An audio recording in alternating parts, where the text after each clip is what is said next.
Opisyal sa DepEd Talisay City Division, gipataktak sa Visayas Ombudsman sa serbisyo, samtang laing 8 ka mga magtutudlo, gisuspenso usab. Ang report ni Femari Dumabok.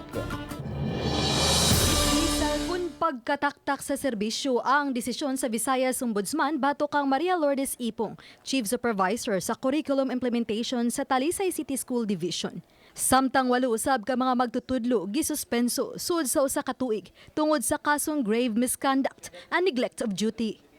Kabahin kini sa pagpahigayon sa feeding program sa Tangke Elementary School diadtong Marso tuig 2016. Dinasuta nga sa ilang pagpangumpra, gilakip sa pagpamalit ang mga personal nga gamit sama sa shampoo ug sanitary napkin. Napasaka ang kaso nitong tuig 2018. Nakaduso na hinuon si Ipong sa iyang motion for reconsideration sa ombudsman. Gihimakak ni Ipong ang mga pasangil. Matud niya, dili na siya ang principal sa Tangke Elementary School dihang naitabo ang kahiwian. Nadestino na siya sa DepEd Regional Office Agosto pa sa tuig 2015. So practically, out na ko sa tangke. Kana siya during the time.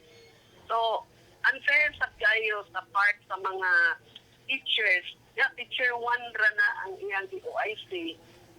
Unya, 1 year kapin mo iyang ipadala dito. Without any administrator.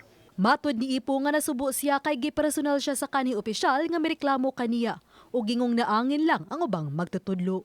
Na-back resolution o ganang purchase order na diya ako mga nan. Pero sa totoo lang, dili na akong pirma. Maugin na akong gisulti sa clarificatory hearing. Kita may nag-away, ma'am. Ikaw may lagot na ko, ay nag-idamay na ito ng mga maestrahan.